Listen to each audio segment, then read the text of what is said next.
apa yang ada aja. Oke, Jadi siap-siap. kita ini ya. Oke, baik. Selamat malam Bapak Ibu semuanya. Pak Puji, Bu Esti, welcome. Terima kasih sudah gabung di bincang-bincang asik bersama si Magic. Senang banget bisa bertemu dengan Bapak Ibu di sini. Nah, karena memang kita sangat intim di sini, pesertanya sangat sedikit. Oke, boleh dong kita nyala kamera yuk.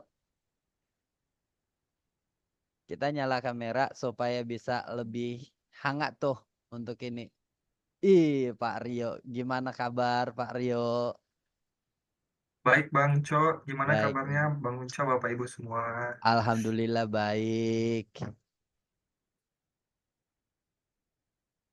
Oke. Nah, jadi sebenarnya nggak tahu nih dari si Hakim harusnya udah banyak meramaikan kemarin ya. Cuman nggak tahu belum hadir.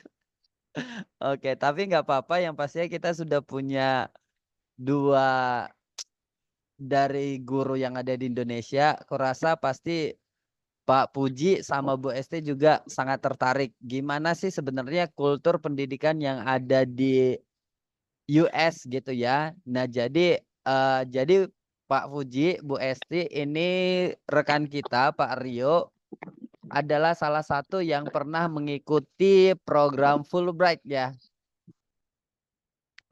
Jadi iya, program ini yang memang bagaimana para pendidik yang di Indonesia dibawa ke US dan juga di sana belajar tentang budaya di sana gitu, pendidikan di sana. Bahkan Mister Reo juga berbagi di sana juga ya, gimana pendidikan kita di sini ya.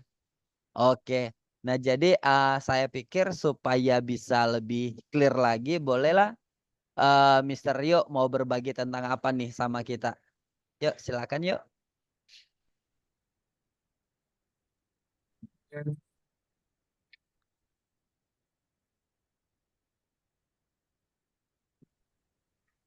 Halo, suara saya Ya, terdengar? ya terdengar terdengar. Oke, baik.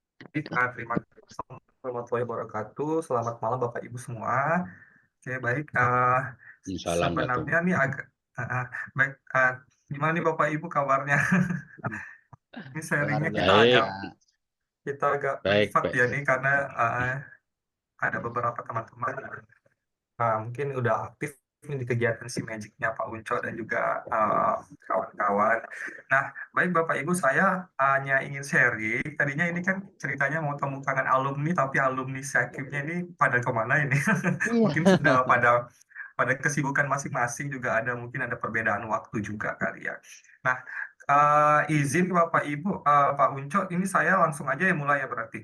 Iya, iya, langsung aja. Oke.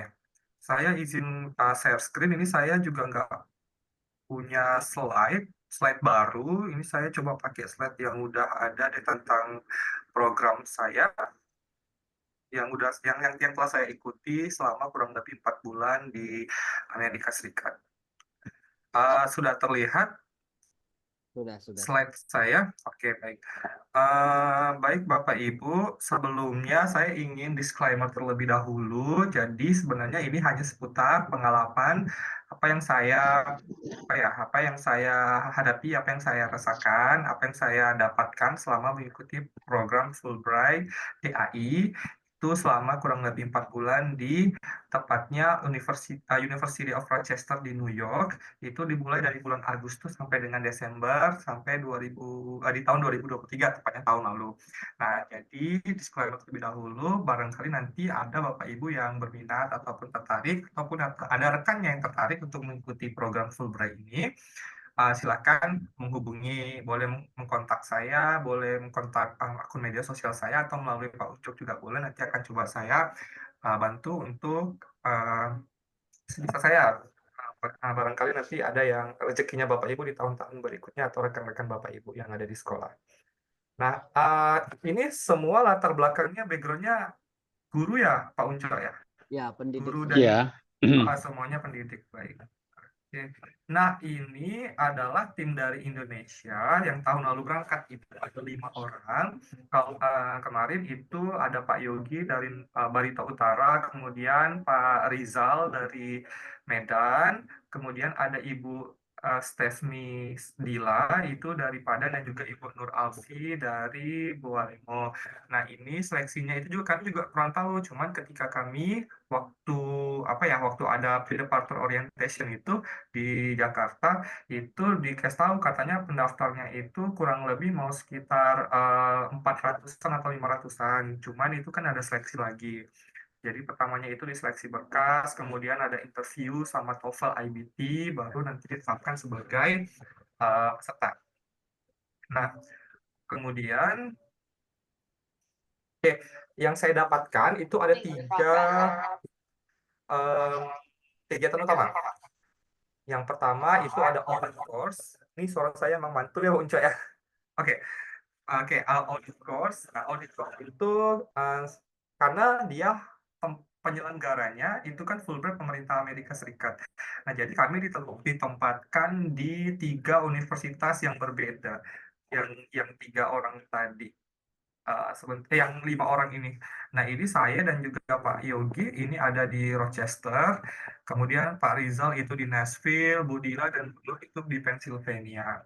Nah, di audit course ini karena kami di University of Rochester itu ikut duduk di perkuliahan selama kurang lebih 4 bulan itu, jadi terhitung 1 semester. Jadi kami mengikuti sebagai mahasiswa. Di sana juga kami mendapatkan kartu mahasiswa, di treatment sebagaimana mahasiswa sana belajar, khususnya mahasiswa yang mengambil Master of Education atau seperti itu.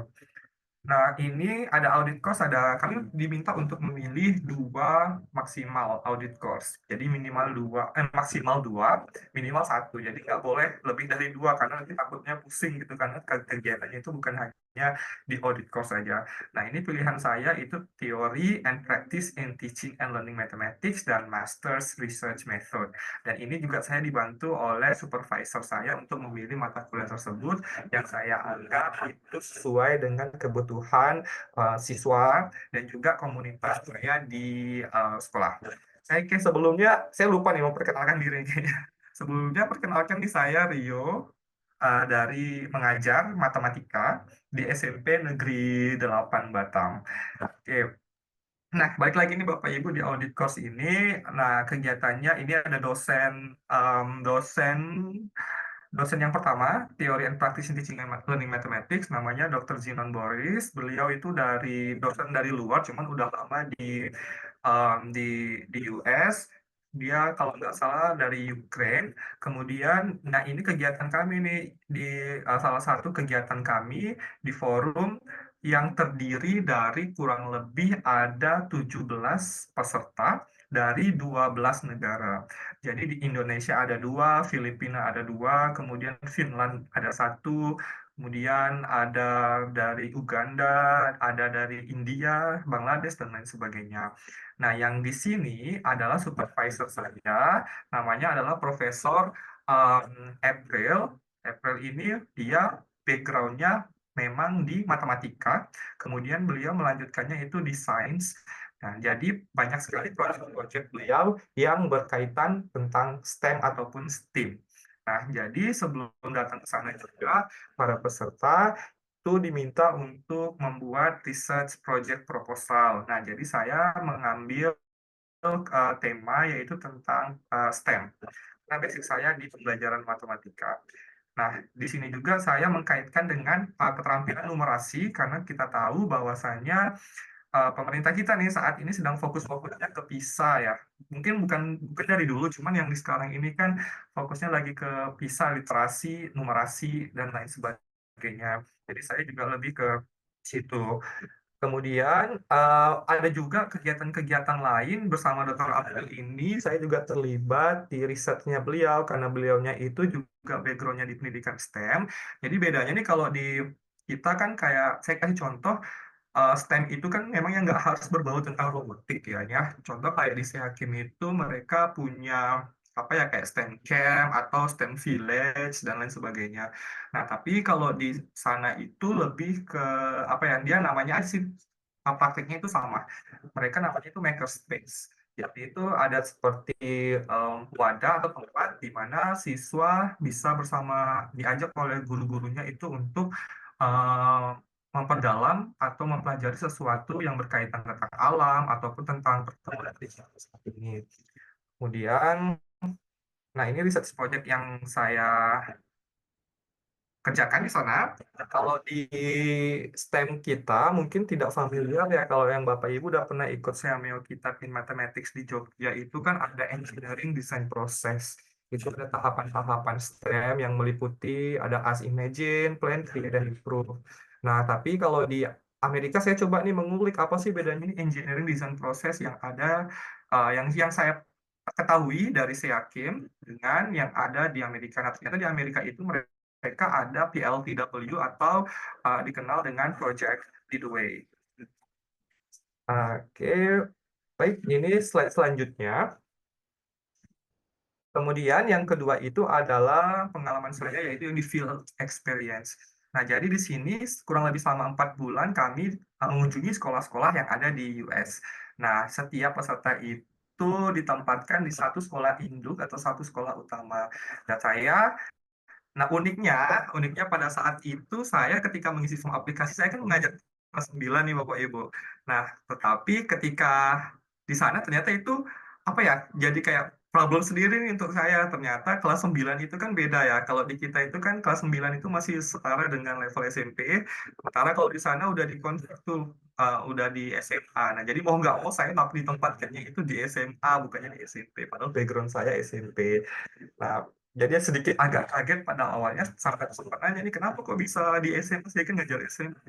Dia tanya kamu ngajar kelas berapa, kelas 9. Oh ya, pada saat itu saya ngisi kelas 9. Karena kan pas di form aplikasinya itu dibuat tuh perinciannya tuh Bapak Ibu. Ada jadwal mengajarnya full. Misal saya kan mengajar itu kurang lebih 30 GP. Nah, itu Senin sampai Jumat itu didetailkan tuh mengajar apa aja.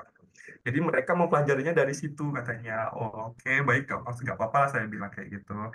Nah, kegiatan field experience di sekolah itu ada 3 kegiatan utama yang saya rangkum dari berbagai kegiatan yang telah saya kerjakan di sana.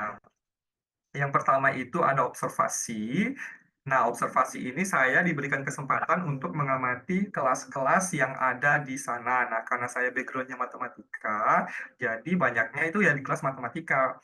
Nah, ini menurut saya sedikit apa ya, membuka kacamata saya nih. Ternyata pendidikan di Amerika Serikat itu lumayan jauh berbeda sistemnya dengan pendidikan yang ada di negara kita, yakni di Indonesia. Kalau di kita itu kan matematika dari SD sampai SMA itu kan masih tetap matematika ya, kalau kurikulum standar ya, kalau yang bukan kurikulum dari luar seperti IB, Cambridge, dan lain sebagainya. Sore, Kalau Mr. Rio. Yap. Sorry, sebentar. Ini para peserta nggak melihat slide-nya. Kalau aku lihat sebenarnya slide-nya. Oh ya. Saya nggak lihat. Oke, apakah semua tidak melihat slide-nya, Bapak Ibu? Tidak terlihat, tidak terlihat. Oh, oke, berarti Saya juga cuma saya yang tidak. lihat. Oh ya, Oke, jadi gimana nih wait. Pak Uncu? Oh, saya coba Iya. stop dulu ya. Terus Pak Rio juga nggak kelihatan. Padahal buka kamera ya. Oh iya. Oke, coba Udah share dulu. kelihatan Aku dah, sudah udah bikin kelihatan. co-host. Siapa Sebentar. tahu harus Oh, host udah sama ada co-host nih. yang ini. Ada Bu Dia, ada Bu Husnu, Zaima, bagaimana? Iya, udah ada Bu Nurul, ada Pak Oke. Soehardi. Oh, Udah ada lumayan Pak rame Hardi. kita. Bu Diah juga sudah ada. Ini nggak kelihatan ya kamera saya dari tadi. Sekarang sudah, kelihatan. Pak. Tadi Oh. belum. Mm-mm. Sekarang sudah. Oke, coba dulu yuk. Kalau seperti ini sudah terlihat. Izin F-cam ya, Mr. Unco. Lagi sama anak soalnya. Siap. Udah kelihatan. Sudah kelihatan Bapak Ibu. Oke, baik. Oke. Sudah kelihatan ya Bapak Ibu ya? Oke, kelihatan Oh, oke, sudah. baik. Oke, berarti baik, terima kasih nih. Saya sekilas-sekilas saja nih yang tadi saya sampaikan mengenai audit course, ini dosen-dosennya dan ini supervisor saya ini. Saya sampai ini loh Bapak Ibu, saking antusias yang ikut program ini, saya sampai cari ini kan di Kestal itu nama supervisornya siapa, April Luman. Saya coba cari profile di universitasnya, kan kelihatan tuh sempat bingung nih sampai nanya sama teman-teman yang ibu-ibu yang ada di sekolah saya ini kalau batik ukurannya seperti apa seperti itu kan. Oh ternyata ini yang buat saya kaget, ternyata pas di ending program di kampus itu beliau pakai ini pas saya lagi presentasi. Jadi seperti wah ternyata sangat menghargai seperti itulah apa yang telah kita bawa, khususnya kan budaya Indonesia. Jadi sebenarnya agak-agak sedikit ragu nih, kayaknya takutnya nggak muat batiknya atau bagaimana karena nggak pernah dipakai seperti itu. Nah, kemudian ini tadi yang di sekolah ini ada observasi.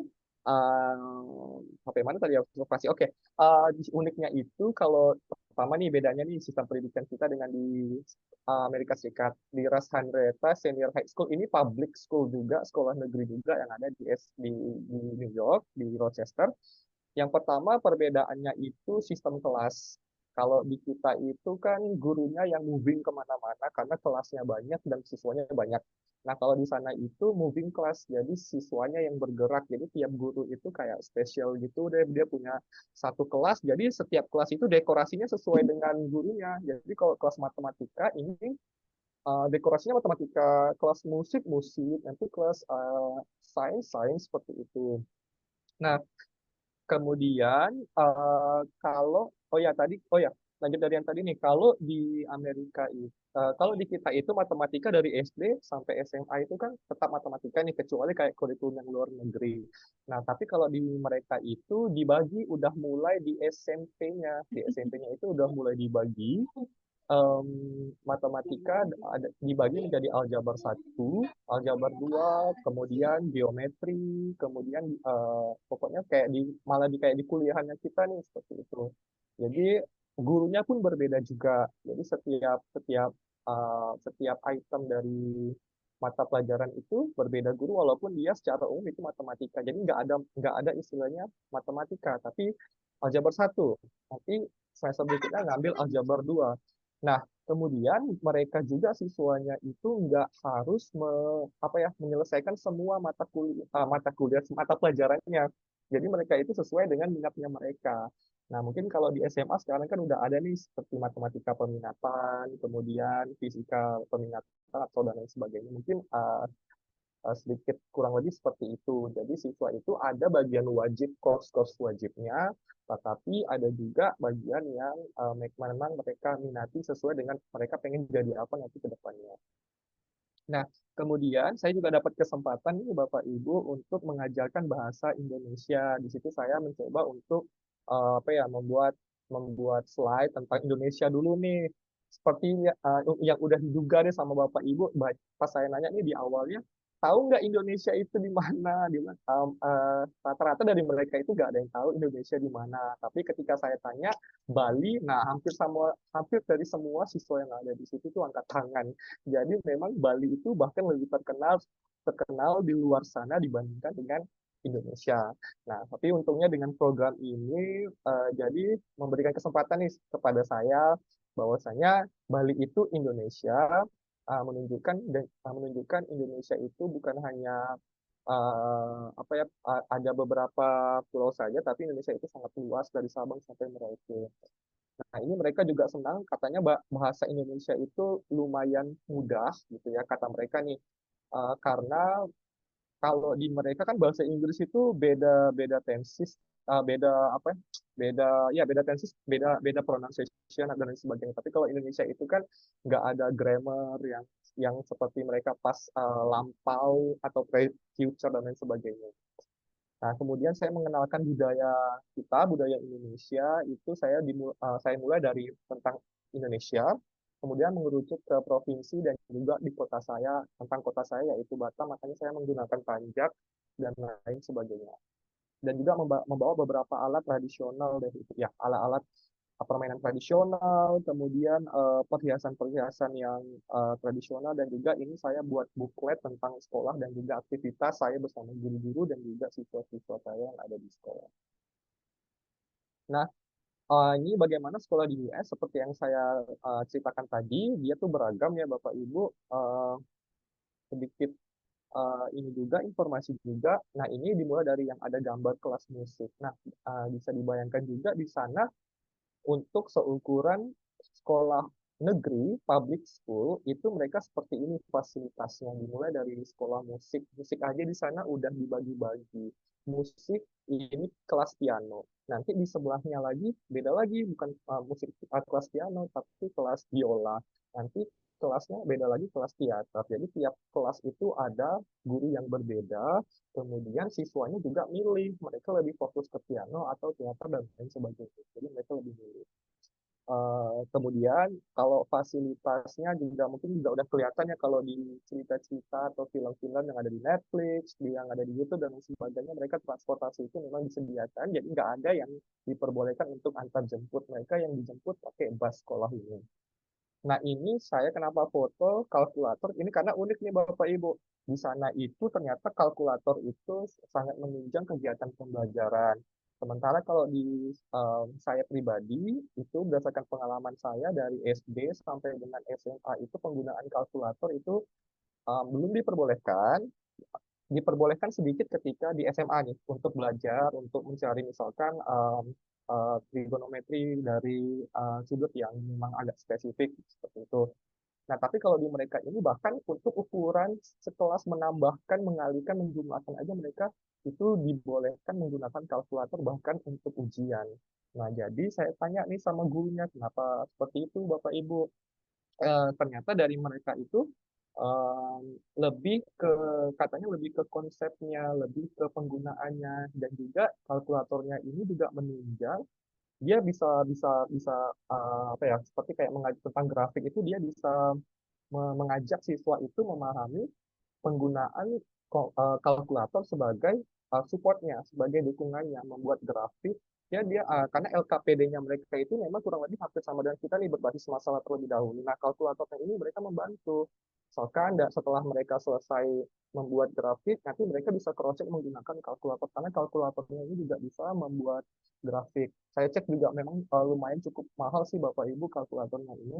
Dan ini semua juga udah difasilitasi oleh negara mereka. Nah, yang gambar yang di sini, ini ada 4 orang. Yang paling kiri itu kepala sekolahnya. Kepala sekolahnya, kemudian Mr. Arki namanya. Kemudian di sampingnya itu, ini adalah supervisor yang dari kampus University of Rochester, Dr. Tyrone namanya. Dan yang paling di kiri saya, itu wakil kepala sekolahnya. Nah, ini yang ada kartu Uno itu adalah kelas seperti study hall seperti study group. Jadi setiap ada bel istirahat itu mereka bisa nih ngumpul di sini. Ada satu guru yang menemani. Nah, itu di kelas ini banyaknya itu banyak dari anak-anak refugees ataupun anak-anak imigran dari luar Amerika Serikat. Bahkan dari Afghanistan, di situ ada dari Ukraina, kemudian dari Palestina juga ada, dan lain sebagainya. Jadi mereka dikumpulkan, ada guru yang mendampingi, di setiap break itu mereka boleh main, boleh bermain kartu Uno, dan lebih lebih tepatnya itu mereka kebanyakannya itu bisa bertemu, berkumpul, berinteraksi sambil belajar juga. Nah, ini saya bersama dengan guru pembimbing atau partner teacher saya yang ada di sekolah tersebut. Nah, beliau namanya Miss Angela. Miss Angela ini backgroundnya matematika. Dia Magister Matematik, tapi dia mengajarnya itu tadi seperti tadi dia mengajar aljabar 2, dia juga mengajar matematik finance, math finance, dan juga yang nggak kalah unik, beliau juga mengajar computer science. Dia megang tiga mata pelajaran sekaligus. Nah, tetapi walaupun banyak nih yang apa ya yang buat saya agak sedikit kaget itu ternyata siswanya itu satu kelas paling banyak 20. Paling itu udah paling banyak. Paling-paling kan itu bisa nyampe 15, kadang 10, apalagi kalau kelasnya itu kelas-kelas yang sedikit kurang peminatnya bisa sampai 10 ataupun lebih kurang dari 10 siswa. Nah, yang 20 siswa tadi di kelas beliau itu juga enggak beliau saja gurunya. Jadi beliau adalah guru utamanya, tetapi ada juga nih 4 guru pendamping. Kalau di kita itu guru inklusi seperti itu. Jadi kalau inklusi itu bukan hanya untuk yang difabel, tetapi juga disabel. Disabelnya itu yang bukan hanya fisik, tetapi yang seperti inklusif lah, yang butuh perhatian khusus, yang butuh eh, dampingan dari gurunya supaya siswanya itu mau belajar. Bahkan ada siswa yang merasa bete saat itu banting tas, putus pacar dan lain sebagainya. Nah, itu yang menangani adalah guru inklusinya. Sementara guru utamanya itu tetap ada di depan papan tulisnya mengajar. Nah, ini adalah kelasnya computer science yang tadi saya ceritakan. Ini hampir 99% isinya cowok semua. Cewek di sana memang untuk STEM itu agak sedikit kurang. Ini ceweknya sekitar 1 sampai 2 orang saja di kelas computer science ini. Padahal gurunya itu cewek gitu. Jadi saya juga sempat candain juga, kok bisa kelasnya ini cowok semua tapi gurunya cewek gitu. Nah, beliau juga cerita nih ternyata kalau di US ini STEM itu banyak yang minatnya itu lebih banyak cowok dibandingkan cewek. Kemudian kita lanjut di kegiatan berikutnya, ini cultural fair. Ini kami lakukan di sekolah dan juga di kampus. Nah, tadi saya menggunakan pakaian adat saya, menggunakan panjat dan juga kain samping. Nah, ini juga nih saya bawa yoyo sama gasing. Nah, itu kalau karena di kami perginya itu ke namanya The Harley School, itu sekolah SD dan SMP. Nah, ini saya sama anak SD-nya itu mereka kayak apa ya? Kayak antusias sekali karena kan jarang sekali mereka melihat permainan-permainan tradisional seperti itu. Mereka minta, coba saya pengen pakai crown kamu. Mereka bilangnya itu crown, katanya kayak mahkota. Do I look like a prince? Apakah aku terlihat seperti uh, prince, seperti raja? Katanya, ya pokoknya seru banget lah Bapak Ibu. Ketika kita membawa budaya kita, memperkenalkan tentang, ini juga ada foto-foto tentang apa namanya, Indonesia di mata dunia, khususnya untuk teman-teman yang ada di Amerika Serikat. Nah, kemudian ini nih kami yang tadi ber-17 ya. Ini yang kami ber-17 dari beberapa negara.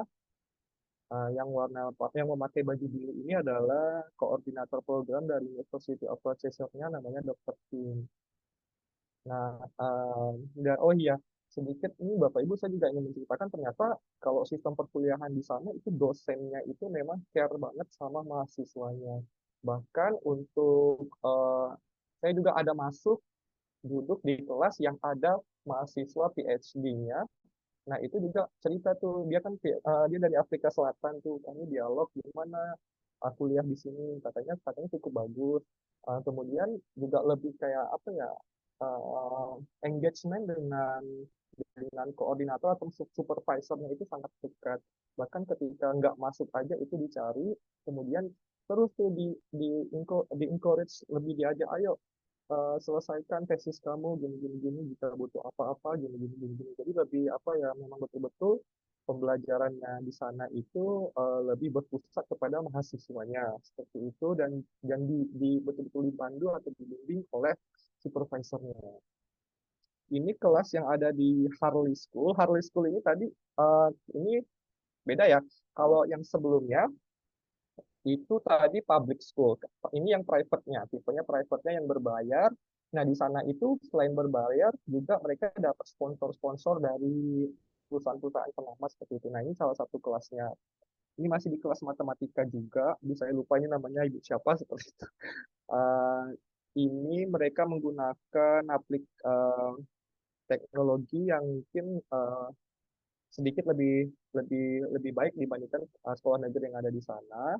Kemudian ini adalah siswa-siswanya juga beragam karakter dan juga latar belakang. Untuk pakaian mungkin udah kita tahu lah sama-sama Bapak Ibu, kalau di sana itu memang negara yang liberal, itu untuk pakaian nggak ada seragam, bahkan ada yang pakai sendal sendal apa ya, sendal tidur seperti itu.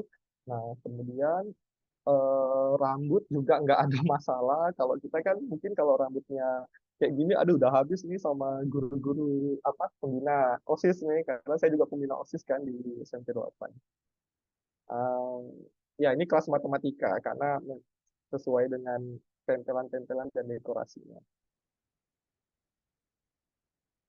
Kemudian, nah, sedikit culture shock. Apa sih yang kaget tentang kegiatan saya di sana? Yang pertama, oh, bentar. Oh, udah ya. Oke, yang pertama itu tentang sistem pendidikannya, yang tadi saya ceritakan, itu saya lumayan sedikit agak shock, agak berbeda. Tapi meskipun demikian, mereka sering tuh mengakui bahwasanya katanya kalau orang-orang Asia itu matematisnya jago. Saya juga nggak tahu kenapa seperti itu kan.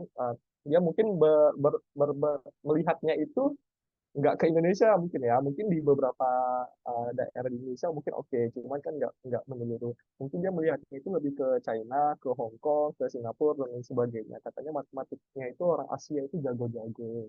Nah, kemudian eh, dari segi sosial budaya nih juga nih Bapak Ibu kaget nih. Seperti ini kan saya juga nih kalau udah di sana itu saya meskipun berada di negara yang belum pernah saya pergi sebelumnya, itu seperti kayak ada dari diri saya tuh ya udah explore aja gitu karena nggak tahu nih kapan lagi balik ke sana gitu. Nah, ketika saya memberanikan diri pergi ke New York City itu sendiri, jadi itu memang terlihat memang ini seperti yang ada di film-film ataupun yang ada di YouTube, konten-konten dan lain sebagainya. Ternyata memang banyak sekali yang dilihat di pinggir-pinggir jalan yang menggunakan karena kan di sana mohon maaf sebelumnya kayak drugs itu kan lumayan apa ya ada negara-negara bagian yang melegalkan dan lain sebagainya. Jadi memang seperti itu kondisinya. Nah, kemudian dari keramahan jangan tanya memang Asian value gitu ya.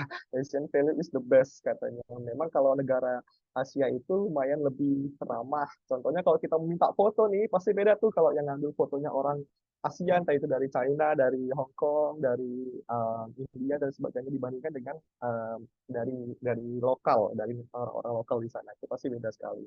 Terus kalau menyapa juga tentu beda. Kalau kita menyapa di sana mungkin kadang dibalas dengan ramah, tapi terkadang juga mungkin dianggap strangers ataupun dianggap aneh sama mereka karena nggak kenal tiba-tiba kok nyapa.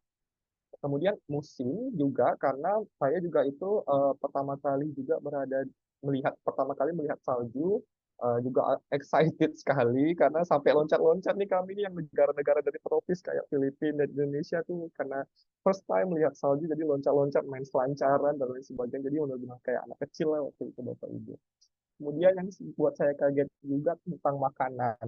Nah, makanannya ini ketika saya order ini satu menu aja dan ini bisa saya habiskan dalam waktu mungkin bisa 2 sampai 3 hari karena memang porsinya itu banyak sekali. Karena dari segi badan juga kan mungkin beda-beda. Orang Asia dengan orang Amerika itu kan beda-beda banget nih Bapak Ibu. Terus dari makanan juga jarang sekali menemui makanan yang dari Indonesia. Paling banter itu rumah makan ya dari rumah makan Malaysia yang menjual nasi uduk itu pun jauh dan juga uh, harganya bisa 3 sampai 5 kali lipat dari yang ada di Batam nih, seperti itu. Kalau makan dari seperti kayak nasi goreng itu ada, cuman di sana itu kayak Singapore fries rice lebih jarang menjumpai makanan yang berasal dari Indonesia. Ada, cuman jauh sekali dari Rochester seperti itu. Jadi itu juga sedikit agak kaget. Kemudian kalau mengatasi makanan ini memang untungnya di Rochester ini banyak orang Asia. Banyak orang Asia, jadi ada minimarket atau supermarket Asia, kemudian ada halal supermarket juga, halal halal market juga, karena di sana juga banyak pendatang dari negara-negara Timur Tengah seperti Afghanistan dan lain sebagainya. Dari Turki juga banyak seperti itu. Nah, ini kegiatan yang terakhir nih Bapak Ibu, civic dan culture. Tadi selain di kampus, di sekolah, kemudian ini juga kami diberikan kesempatan untuk mengunjungi beberapa spot-spot dan juga attraction yang ada di Rochester dan juga di sekitarnya. Dimulai dari yang pertama ini kami memetik apel di kebun apel, seperti karena saya kan juga jujur belum pernah pergi ke ini ya Bapak Ibu memetik apel karena kan saya dari Batam itu kan nggak ada kebun yang seperti itu mungkin kalau di daerah Jawa itu mungkin banyak jadi kurang lebih seperti itulah penampakannya dia kayak kebun apel ya isinya apel semua beragam apel apel A B C sampai Z banyak sekali apel sampai saya lupa lah nama apelnya dan itu memang fresh sekali kita boleh makan di situ apelnya. Kemudian ada labu ya, karena ya mau dekat Halloween ya. Ya, jadi ada banyak seperti itu. Kemudian ini kami ada sebenarnya ini Thanksgiving, cuman karena beragam culture, jadi kami sebutnya Friendsgiving. Karena kan kalau di beberapa negara itu kan penggunaan nama Thanksgiving itu agak sedikit apa ya perbedaan makna. Jadi menggantinya dengan nama Friendsgiving. Jadi kami memasak makanan sesuai dengan culture kita. Ini ya mana ya masakan saya Bapak Ibu bisa nebak nggak? Ini nih saya coba buat nasi kuning. Saya coba buat nasi kuning eh, dengan bahan yang seadanya seperti itu. Karena kan susah sekali nih di sana itu mendapat bahan yang memang benar-benar spesifik persis dengan yang ada di kita. Kemudian ini juga ada ke studio seperti teater musikal punyanya kampus, karena di Rochester itu salah satu college yang terkenalnya itu namanya Eastman Musical, itu yang termasuk top 10 yang dunia. Jadi mereka punya eh, pendidikan musik yang lumayan cukup bagus, karena banyak dari mereka yang menang beberapa penghargaan musik. Kemudian ini ketika mengunjungi Niagara Falls, air terjun Niagara yang ada di perbatasan Amerika dan juga Kanada. Ini juga kayak sebenarnya kayak mimpi juga nih Bapak Ibu untuk saya ketika berkunjung ke sana, karena nggak pernah eh, Batam ini nggak air terjun paling cuman nggak berapa meter gitu lah.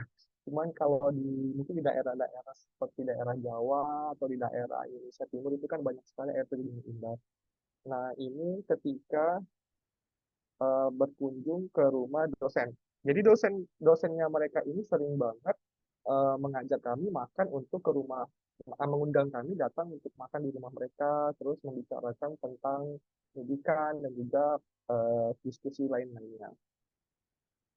Kemudian ini museum, nggak tahu kenapa orang Amerika itu demen banget tiap weekend itu datangnya ke museum. Jadi saya eh, juga apa ya diajak sama mereka datang ke museum. Ini Susan B. Anthony, salah satu aktivis perempuan yang ada di Rochester. Kemudian di sana juga ada museum-museum menarik. Di sini saya nggak nampilkan. Ada museum tentang sains, museum tentang permainan. Salah satu permainan terbesar di dunia namanya Museum The Strong namanya. Nah, ini adalah friendship family saya, merupakan warga negara Amerika Serikat. Jadi kami juga diperkenalkan dibawa ke satu keluarga dengan istilah friendship family. Jadi kami ditempatkan di friendship family itu selama kurang lebih 5 sampai 6 kali pertemuan, diajarkan culture Amerika, keluarga Amerika seperti apa, membuat ayam turki yang biasa untuk Thanksgiving yang besar itu. Kemudian diajak tentang bagaimana Halloween itu diperkenalkan dan lain sebagainya. Oke, nah ini sedikit nih manfaat yang saya dapatkan dari program Fulbright DAI ini. Jadi program ini saya rangkum menjadi 5. Yang pertama peningkatan skill bahasa Inggris, karena jujur saya juga karena nggak terbiasa menggunakan bahasa Inggris. Saya dari SD sampai dengan SMA itu negeri, bahasa Inggrisnya ya bahasa Inggris yang diajarkan oleh guru-guru yang ada di sekolah. Kemudian di sekolah saya juga mengajarnya matematika, jadi nggak terbiasa menggunakan bahasa Inggris. Saya belajar bahasa Inggrisnya itu benar-benar otodidak, dan itu di mereka itu yang saya kutip, mereka itu walaupun kalau beda ya, mungkin kalau menurut saya aja nih Bapak Ibu, kalau kita itu saya lebih takut ngomong bahasa Inggris di sini dibanding sana, karena mereka natif, awalnya memang takut, cuman mereka lebih kayak ayo nggak apa-apa, katanya bahasa kamu itu bagus, aksen kamu itu unik, katanya kayak gitu. Jadi kayaknya saya lebih eh, itu membuat saya lebih senang untuk berbicara dengan menggunakan bahasa Inggris ala saya itu dengan native mereka dibandingkan dengan teman-teman, karena kan kadang teman-teman saya ini ada yang suka mengkoreksi gini gini gini gini gini, jadi itu membuat kayak mungkin saya juga mungkin kadang seperti itu kali ya ke teman-teman saya, jadi mungkin kadang itu yang membuat dari kita agak sedikit membuat mental seorang dan untuk berkomunikasi menggunakan bahasa Inggris.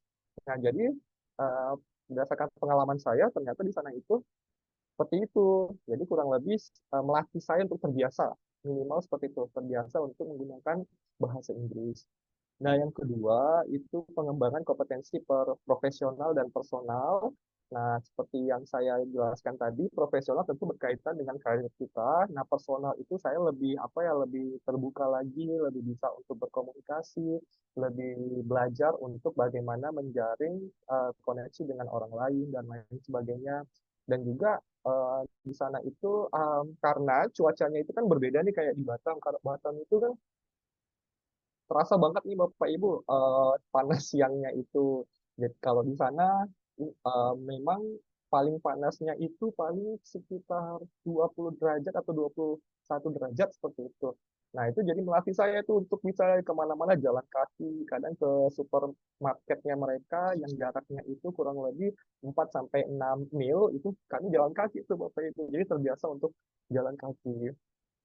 Nah, kemudian yang ketiga tadi yang saya jelaskan juga memperluas jaringan saya itu tidak hanya sama teman-teman yang ada di sini, tetapi juga bersama rekan-rekan yang ada di Fulbright. Nah, ini ada dari eh, ini kayak seperti direktur program Fulbright-nya khusus untuk teacher exchange namanya Mark. Nah, ini saya juga nggak tahu kenapa ditempatkan di table 1 bersama dari perwakilan Fulbright-nya dan juga yang di belakang ini perwakilan dari pemerintah Amerika Serikat. Ini beliau ini adalah juru bicara dari Jean, istrinya Presiden Amerika Serikat yang saat ini.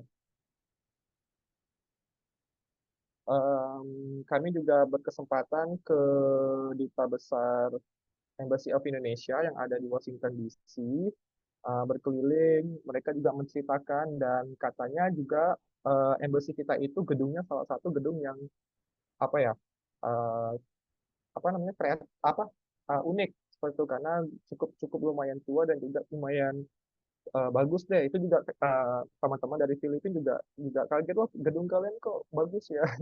Seperti itu. Nah, ini ketika penutupan di Washington DC, kami ada kegiatan mempresentasikan, bebas tuh, boleh milih presentasi panel, ataupun boleh poster. Jadi saya waktu itu kayak lebih men-challenge diri saya, karena saya kan lumayan cukup introvert orangnya. Jadi, hajar aja nih panel aja nih dengan gaya bahasa yang seadanya, nggak ada yang kenal juga nih pertama gitu kan. Eh, Kemudian juga mengcourage diri sendiri untuk berani nih mengambil tantangan mengambil yang presentasi panel dibandingkan dengan postboard. Karena kalau poster itu kan cuman kayak kita buat poster ukuran besar kemudian datang pengunjung-pengunjungnya. Tapi kalau panel itu kan di hadapan audiens dari beragam em, beragam sektor. Itu aja sih Pak Unco. Oh ini, ya, ini sebenarnya PowerPoint saya ketika mengadakan sesi sharing bersama Fulbright juga, jadi belum ada yang saya edit. Jadi itu aja nih Pak Unco, Bapak Ibu semua. Oke, nggak apa-apa, Mister Lim. Ini menarik banget nih. Eh, Tetapi aku pasti banyak bertanya nih Pak, dari segi yang tadi yang sudah dibicarain tentang pendidikan di US. Di sana tetap juga ternyata ada pendidikan yang private school sama public school ya. Jadi ada yang swasta dan negerinya, konsepnya kurang lebih sama lah dengan di Indonesia gitu. Nah, Iya. cuman saya mau cari tahu dulu nih, kira-kira konsep private school sama public school di sana itu kira-kira yang membedakannya mereka selain harga, kira-kira apa lagi, Pak? Oke, kalau untuk konsepnya itu karena saya juga mengunjungi private school-nya itu cuma sehari doang nih Pak Unco.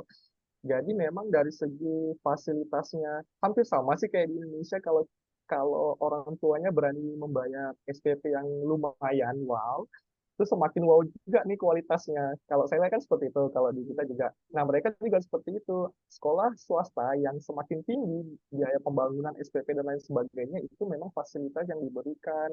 Kemudian SDM gurunya. Oh ya, bayangkan di ini nih, kayak di The Harley tadi, yang jadi gurunya itu S3. Jadi dia punya pengalaman sebelumnya itu dosen, tapi malah ngajar kelas kelas 10 lah kalau nggak salah kelas 10 SMA. Kalau kita kan jarang sekali ditemui guru-guru sekolah saya nggak tahu lah, mungkin sekitar 1% se-Indonesia kali ya di Indonesia yang guru itu S3 gitu kan. Oke. S2 aja jarang. Tantangannya memang kalau di Indonesia, kalau guru di Indonesia itu mengajukan beasiswa untuk ngambil beasiswa S3, pasti ngapain, untuk apa S3 Betul. jadi guru. Itu sering Iya. sekali kita temukan di news, tapi kita tidak ngobrolin itu. Oke, kita Betul, lanjut betul. dulu. Tentang kurikulumnya, kira-kira bagaimana kurikulum yang antara private sama public yang di sana? Oke, kalau dari kurikulum itu ada kesamaannya karena mereka juga punya kurikulum nasional. Kurikulum nasional itu setiap akhir semester itu mereka ada ujian seperti kayak di Singapura kan kayak ada O-level dan lain sebagainya gitu lah. Saya kurang mendalami juga di kurikulum seperti itu. Jadi mereka juga ada target nih guru-gurunya nanti setiap di akhir level sekolah nanti siswanya itu kadang ada yang datang ke kelas guru-gurunya untuk belajar lagi, untuk bimbingan lagi, dan lain sebagainya.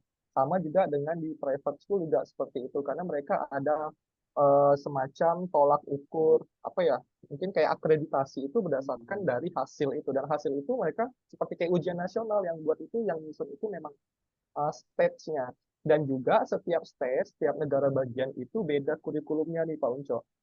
Misalkan kayak di Rochester, itu nanti bakal beda dengan di Albany dan lain sebagainya. Itu tiap negara bagian itu membuat kurikulumnya sendiri. Oke. Ini kayaknya Pak Arimade mau bertanya nih kayaknya. Gimana Pak? Ampun, ini suhu-suhu saya. Gimana kabarnya Made, Pak Ari, dan teman-teman semua? Senang sekali saya bisa ikut nih kegiatan Pak Uco. Maaf, tadi saya telat masuknya karena masih ada sembahyang. Iya, nggak apa-apa. Apa namanya? Wow sekali, Mas Rio. Lama nggak jumpa ya. Sekarang jumpa di sini. Pak Uco juga katanya ke Bali, tapi udah mau balik baru ngabarin nih Bang Uco.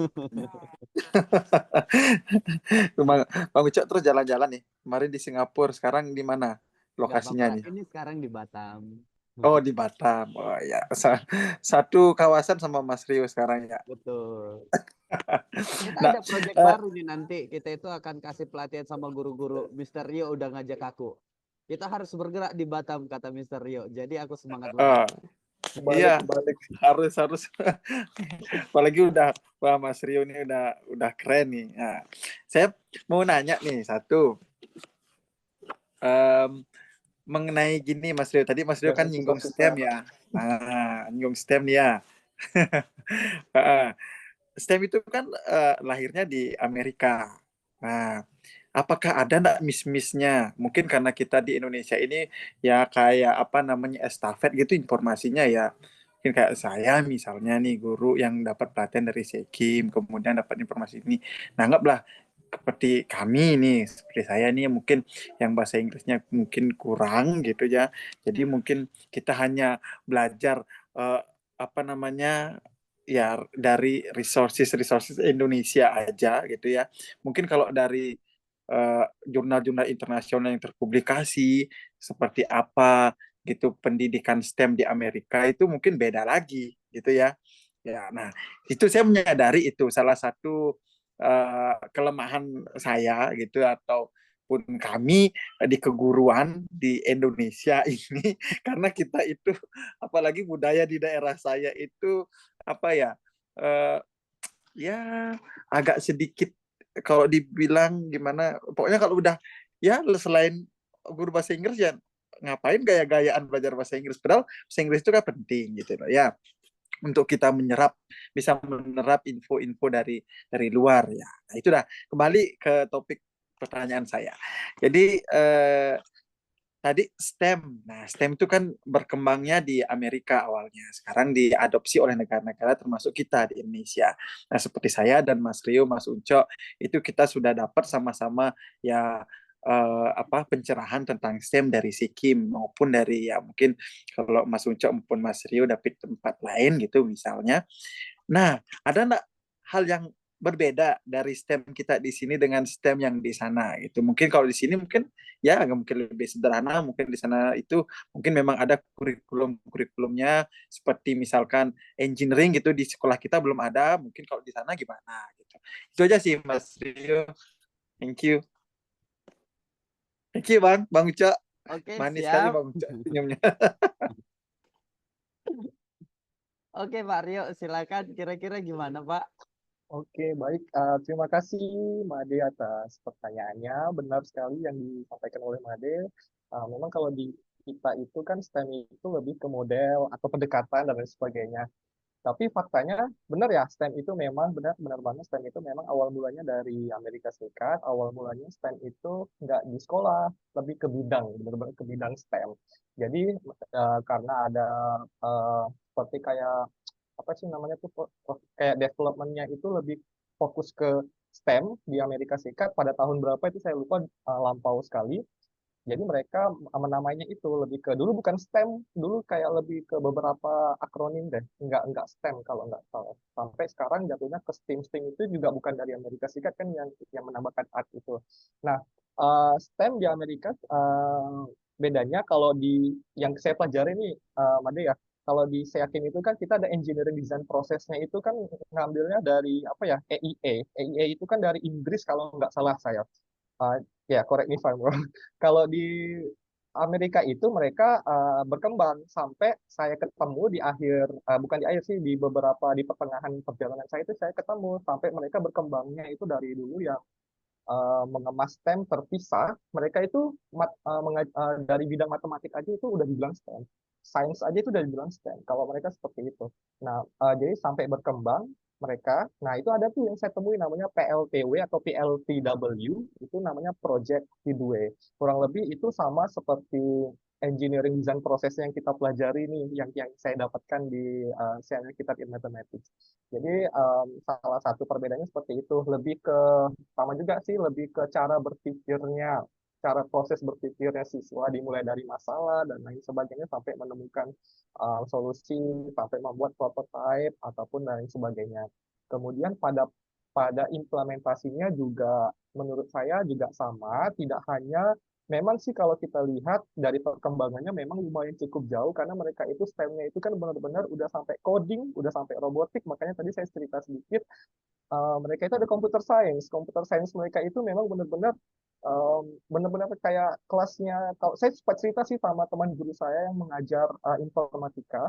Nah, itu mereka bilang itu dipelajarinya pas kuliah, pakai Dr. Java namanya. Saya juga cuman sepintas aja melihatnya. Jadi memang dari segi perkembangannya memang mereka memang udah dari dulu. Tapi tetap untuk STEM, mereka kan juga ada ya sekolah yang ada di urban, juga ada sekolah yang ada di rural. Kalau kita kan, kalau di Batam ini kan sekolah di pusat kota dan juga ada di pesisir kota. Nah, jadi juga bisa disesuaikan sih sama mereka bagaimana STEM itu dapat diimplementasikan tidak hanya untuk sekolah yang ada di pusat kota, tetapi juga ada di lingkungan sekitarnya. Seperti itu. Oke, menarik sekali. Nah, untuk menambahi memang kalau untuk STEM ini kan sebenarnya bukan peralihan ya, berkembang dari segi interdisiplinary awalnya. Jadi untuk mata pelajaran diintegrasikan. Contohnya ada yang mengintegrasikan musik, matematika, bahasa, misalnya begitu. Tetapi semakin berkembang akhirnya dilihatlah STEM, muncul lagi STEAM gitu. Oh, STEAM dulu baru STEM. Jadi sebelum artnya, jadi cuman yang itu, kira-kira begitu. Oke, ini sudah ada raise hand. Ini ibu kita Kartini. Suhu ini udah kemana-mana. Oke, Ibu Jaima, kira-kira gimana, Bu? Ya, sekarang di rumah aja. Oh, Nanti ke Jakarta lagi Agustus. Tuh kan. Assalamualaikum, selamat malam semuanya. Ada Pak Rio, ada Made, ada Pak Ari, ada Budia, ada Pak Suwadi, Wah Reuni. Lama-lama aku berpikir ternyata alumni kita ini ya, kayaknya lebih moncer daripada alumni yang lain kayaknya. Semoga amin. Amin. Sebelum saya bertanya, saya mendoakan Pak Rio Agustus semoga bisa masuk lolos lagi ke Amerika lagi ya Pak Rio ya. Oh, Australia, Bu. Mahasiswa ya. Iya ini ngajukan Australia. lagi nih. Ah, keren Ah, banget. Belum, amin, doain aja Bu, itu juga Iya. ya peluangnya juga kecil banget. Gak apa-apa, didoakan siapa tahu nanti Iya, bisa ya, lolos dan nular-nular ke yang amin, lain. amin. Makasih, Bu. Tadi saya menyimak sekilas dari paparan dari Pak Rio. Karena saya juga selain lihat di slide-nya itu saya juga tidak asing karena saya itu rutin sekali melihat statusnya Pak Rio ketika di sana di FB, di WA, di apa namanya di Ethergen apa Niagara itu wah, hebat sekali. Memang STEM itu barusan ya kita masih baru lahir ya, masih balita ya kalau di Indonesia. Iya. Benar. Nah, Betul. sebenarnya ada loh yang support karena kurikulum kita tuh ada proyek apa P5 itu. P5.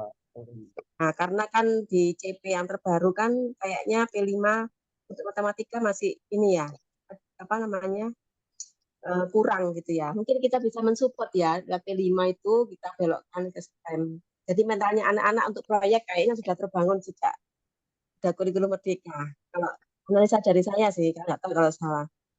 Yang kedua ini agak melenceng ini Pak Rio, tapi nggak apa-apa ada hubungannya kok. Dari pengalaman Pak Rio ke sana selama 3 bulan ya Pak Rio? Apa 6 bulan? 4 bulan. Nah, oh 4 bulan. Kan ini sebenarnya itu guru-guru kita itu juga pinter-pinter, siswa kita juga pinter-pinter meskipun perwakilan. Tapi kenapa ya, apa pendapat Pak Rio, kenapa PISA kita tuh kok masih terendah, masih di bawah? Apa yang men-trigger Pak Rio untuk berpendapat dari sana, terus akhirnya bisa berpendapat bahwa kenapa PISA kita itu loh kok nggak naik-naik gitu. Itu saja dari saya Pak Unca. Oke, siap. Gimana Pak Rio? Gimana? Terima kasih. Oke, baik. Terima kasih Bu Nuzazima atas pertanyaannya dan juga doanya. Ya, benar sih Ibu. Kalau menurut saya juga STEM-nya, saya nggak tahu ya, karena saya mengenal STEM juga baru di SEAKIM itu di 2019. Sebelumnya itu memang cuma kayak dengar aja, oh STEM. STEM itu integrasi dari ini, tapi nggak tahu seperti apa STEM-nya. Terus pola-pola irisannya itu saya juga nggak tahu sebelum saya mengikuti dari saya Mathematics. Nah, memang benar kalau dari Amerika itu memang udah ada dari sejak dulu sekali. Saya juga lupa tahun berapa. Mungkin setelah Perang Dunia II, kalau nggak salah saya seperti itu udah membahas tuh. Tapi masih ke bidangnya, belum ke pendidikannya. Sehingga mereka membuat suatu kurikulum yang berbasis STEM seperti itu. Itu ya pertanyaan yang pertama. Kemudian yang kedua tadi apa ya Pak Uncok, saya ini ada agak-agak sedikit short term memory. PISA kenapa? Oh iya benar. Nilai PISA di Indonesia itu selalu rendah. Benar Bu Saim. Benar. Kenapa PISA di Indonesia itu apa ya agak sedikit bernapas itu agak kenceng kalau melihat hasil skor PISA itu. Jadi memang saya jadi teringat nih ketika saya mengikuti pelatihan yang kalau nggak salah di Jakarta tuh sama Pak Ari juga nih, sama Mas Wahid.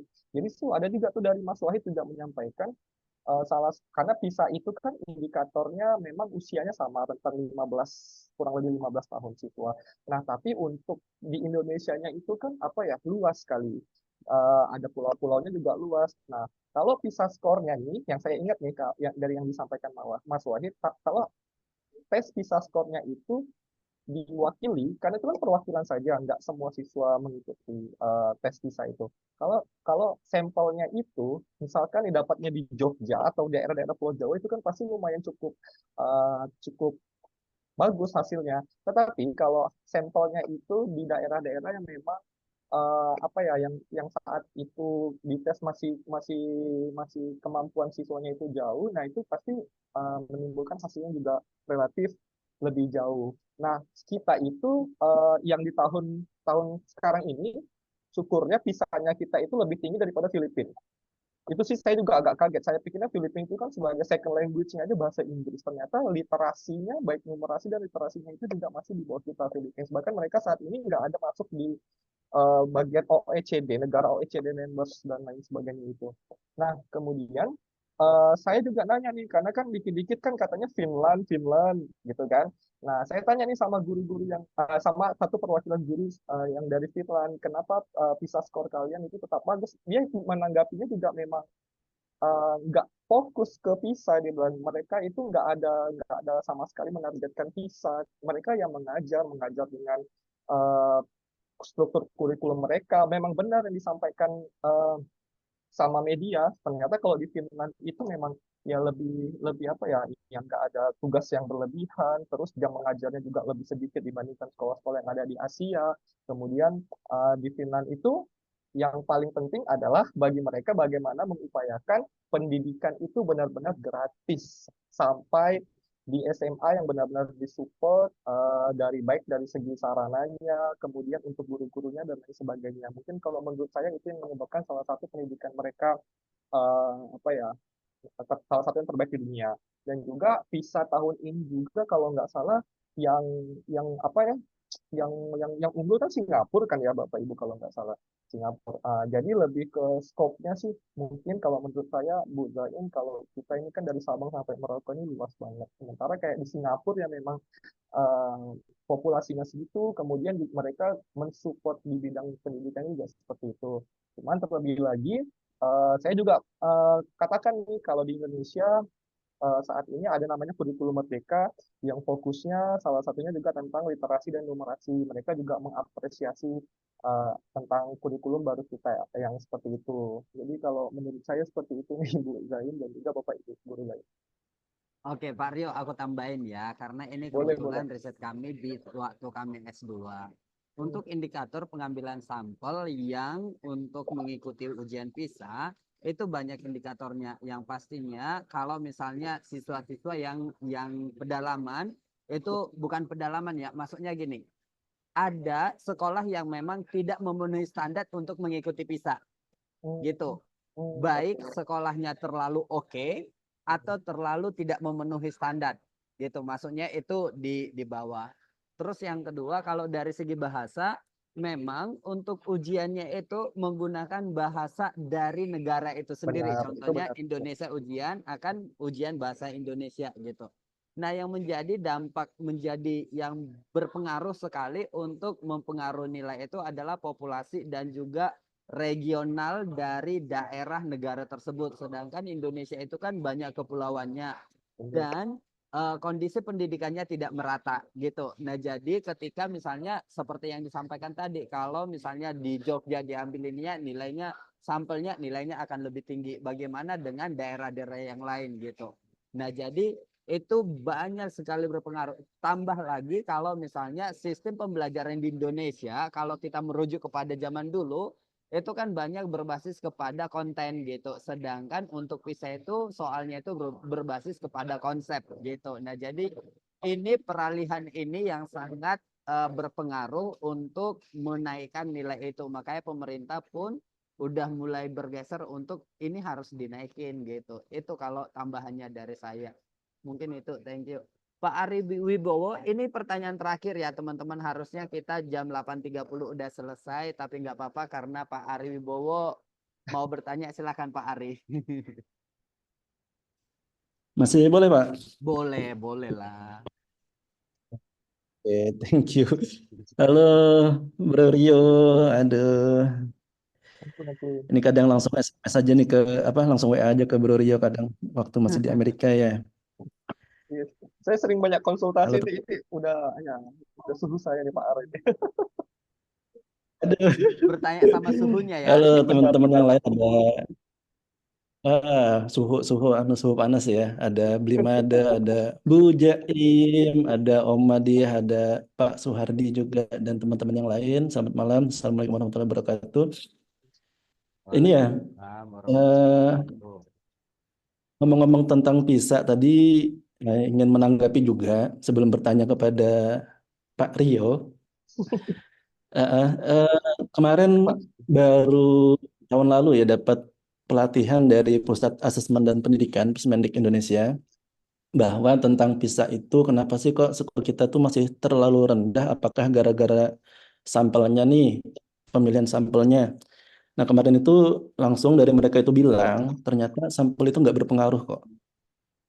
Artinya memang sih dugaan mereka itu, oh mungkin ini ngambilnya di sekolah pinggiran nih yang menyebabkan skor PISA kita rendah. Ternyata ketika di Zoom di Jogja saja, mereka coba di Jogja saja, ternyata nggak jauh berbeda kok skornya.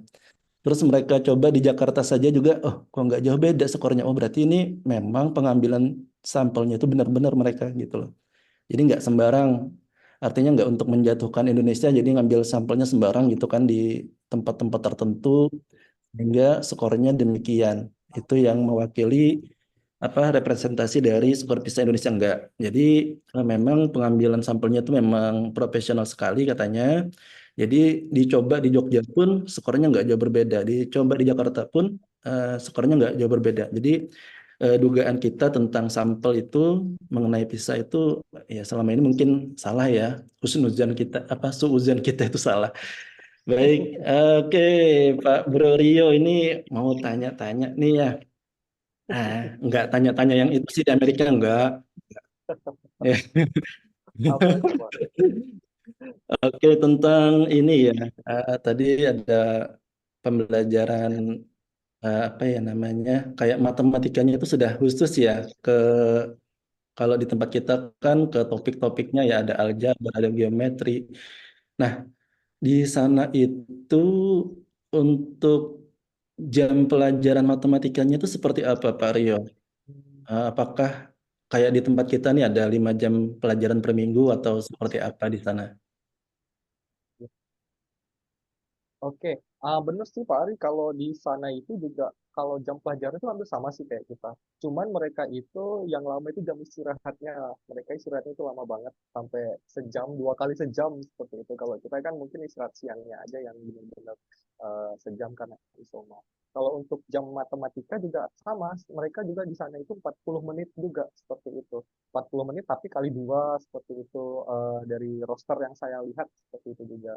Kemudian mereka itu jam masuknya juga masuk dari jam kita 7.30 juga, kemudian pulangnya itu jam 3 seperti itu.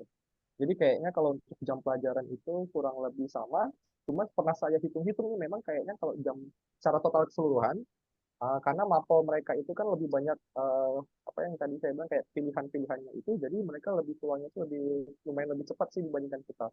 Cuman kemakan istirahatnya aja sih yang banyak. Seperti itu Pak Ari. Satu lagi ya, Mm-mm. satu lagi. Terus ini untuk siswanya attitude toward matematiknya tuh gimana? Atau attitude toward teachernya tuh bagaimana? Oke, iya menarik Pak Ari pertanyaannya. Memang awalnya saya juga agak takut nih. Kayaknya nih negara maju susah nih materinya. Tapi mungkin saya juga ada nge-share tuh kan materi itu di WA ataupun di status saya ataupun di akun sosial media saya. Terus itu ada yang komen kan juga teman-teman saya, kok ternyata soalnya itu nggak sesulit yang kita lihat gitu. Mungkin bahasanya aja karena bahasa Inggris. Jadi kalau untuk materi, saya bisa lihat materi kita yang kita ajarkan saat ini ya, yang saya ajarkan di kelas 9 itu malah saya temukannya itu di kelas 11 mereka. Seperti itu. Kemudian untuk siswanya, nah makanya banyak dari orang-orang sana bilang orang Asia itu jago matematika itu karena pertama mereka menggunakan kalkulator. Jadi mereka menghitung itu menambahkan aja Pak. Itu juga saya agak kaget. Ser mau nanya ini gini gimana katanya. Ada satu anak itu yang memang dari apa tuh namanya kayak imigran gitu dari Meksiko. Nah itu sampai dia karena imigran juga nggak bisa pakai kalkulator juga, itu dia sampai nanya ini kayak gini menambah mengalihkannya itu bagaimana. Jadi seperti itu. Dari segi siswa untuk belajar matematika saya lihat juga sangat uh, bervariasi. Tapi bedanya lagi dengan siswa kita, mungkin kalau dari segi penampilan, memang mereka secara penampilan memang agak sedikit bebas. Ada siswa yang dari segi rambut dan lain fashionnya itu memang beda. Cuman antusiasme belajarnya itu beda. Kalau menurut saya Bapak Ibu, karena kalau di sekolah saya itu, kalau ketika mengajar matematika, yang benar-benar dia mengajarkan isi kontennya matematika, konsep matematika itu satu kelas yang isinya 40 bisa jadi cuma 10%-nya aja yang benar-benar oke, gitu kan. Nah, tapi kalau mereka itu ketika mereka belajar, itu belajar matematika memang fokus walaupun dengan bentuk penampilan dan lain sebagainya, dengan sikap dan lain sebagainya, mereka itu tahu bahwa mereka datang ke sekolah itu untuk apa. Oleh karenanya ketika mereka ada yang bermasalah tadi, bermasalah tentang background mereka, keseharian mereka, itu datang guru inklusi tadi datang di meja mereka. Atau kamu ada masalah apa? Ayo kita bicarakan dulu di luar. Itu dibawa dia keluar. Jadi biar biar mereka balik lagi untuk fokus dalam belajar. Seperti itu sih Pak Ari. Memang apa ya lebih apa ya motivasi belajar. Garis besarnya itu motivasi belajarnya mereka memang betul-betul aku ini setelah tamat ini mau kerja di sini aku harus ambil finance nih kayak gini, aku harus belajar tentang aljabar 2 nih kayak gini, seperti itu. Mereka lebih motivasinya sih kalau menurut saya lebih tinggi karena kesadarannya mungkin memang udah apa ya mungkin sedikit berbeda sih dengan pengalaman saya Bapak Ibu. Karena dipengaruhi lagi karena siswanya sudah memilih apa yang mereka mau pelajari kan ya. Misalnya mereka Benar-benar. sendiri yang memilih mau belajar aljabar atau mau belajar geometri gitu kan Iya, ya. benar-benar. Terus juga ini fasilitasnya Pak Ari. Karena kan kalau Pak Ari pasti suka kali tuh kalau ke sana tuh karena memang mereka mau mengajar apa sesuatu itu teknologinya itu benar-benar well teknologi sampai siswanya itu membuat grafik dengan mengandalkan kalkulator, mengandalkan aplikasi dan lain sebagainya. Mereka juga dikontrol, mereka juga dikasih kuis. Itu juga simple.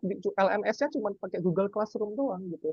Cuman itu juga ada ini juga sih ada yang buat saya kaget juga ternyata mereka kok dikasih tugas juga ada sih ternyata siswa yang malas ngerjain tugas dari misalkan 20 siswa di kelas cuman 3 atau 4 orang, nanti gurunya lebih memotivasi lagi ayo kerjakan gini gitu.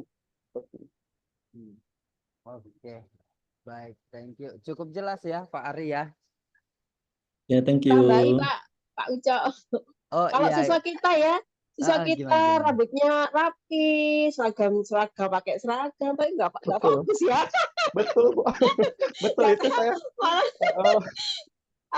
Ternyata ya sudah. Plus-plusnya kita jauh lebih banyak sebenarnya. Betul, betul, Kak. Iya. Betul. Kita sebenarnya paling lebih rapi, lebih seragam gitu deh. Cuman kalau belajar itu yang saya kaget, celananya pendek nih cowok, celananya pendek, bertato, itu juga ternyata itu malah yang paling pintar di kelas itu juga saya kaget gitu. Wah ternyata cepat dia gitu. Ternyata memang mereka itu pendidikan ya betul-betul apa ya isinya sih kalau menurut saya seperti kalau itu sih bedanya kalau mungkin cara mengajarkan moral di Asia di kita di Indonesia mungkin beda dengan cara mengajarkan moral di versi mereka seperti itu. Ya. Oke, baik. Semangat para pendidik Indonesia. Kita pasti bisa kok bangkit dan mencerdaskan anak-anak Kok kita. ketawa? Apa ya? Agak berat ya ketawa. Iya, berat soalnya. Tanggung jawab yang sangat gede kan. Betul. Oke, baik. Bapak Ibu, terima kasih. Ini kita sudah kelebihan waktu 11 menit dari waktu yang sudah dijanjikan. Kita hanya 1 jam saja tetapi berfaedah. Dan thank you banget tuh Mr. Rio sudah berbagi pengalaman dan nanti bisa lagi dipilah-pilah lagi apa yang mau disampaikan itu kita bisa berbagi lagi melalui Magic. Dan teman-teman yang lain juga Pak Ade, Bu Jaima, terus ini Ibu atau Bapak co-host Besti, Pak Arianto, sama Bu Esti, Bu Dia, Pak Ari Wibowo, Pak Suhardi, Bu Mukni, dan juga Bu Nurul. Kalau misalnya nanti mau berbagi melalui Magic, bisa untuk mengisi link kita yang di bawah, saya sudah kirim linknya supaya bisa nanti untuk kita saling sharing pengalaman. Karena begini Bapak Ibu, kita berpikir begini, ketika melalui Magic ini, kita berbagi pengalaman sesama pendidik, kita bisa melihat bahwa isu-isu yang penting ada di Indonesia ini kira-kira bagaimana, baik dari segi pengajarannya, baik dari segi problemnya, baik dari segi bagaimana kita untuk meningkatkan kondisi pendidikan yang ada di Indonesia gitu. Sehingga kita bisa memulai untuk bergerak dari lingkungan kita masing-masing, dari pengalaman yang sudah di-sharingkan oleh teman-teman kita gitu. Nah, jadi mari kita saling berbagi supaya kita bisa untuk ya bertukar pikiran lah, bertukar ilmu gitu ya. Oke, saya pikir sampai di sini pertemuan kita. Sekali lagi terima kasih Pak Rio. Terima kasih juga untuk Bapak Ibu yang sudah mengikuti bincang-bincang asik bersama dengan si Magic. Selamat malam, sampai ketemu minggu depan. minggu depan siapa nih? Sampai jumpa lagi. Pak Oke, Ari, Pak minggu depan Martin. itu saya akan sharing kepada Bapak Ibu mengintegrasikan tentang musik, terus bahasa Indonesia, art dengan matematika gitu. Dan saya coba diskusi juga nanti sama siswa saya apakah mereka bisa hadir atau enggak. Kalau misalnya ada, nanti siswa saya minta untuk berbagi pengalaman bagaimana stresnya mereka untuk mengerjakan proyek ini, kira-kira gitu. Ya, mudah-mudahan ya bersedia siswa-siswanya supaya kita bisa mendengarkan curahan hati para siswa juga gitu. Oke, sip. Thank you Bapak Ibu. Sampai ketemu minggu depan. Bye-bye. Sampai jumpa lagi. Terima kasih Pak sharing ilmunya.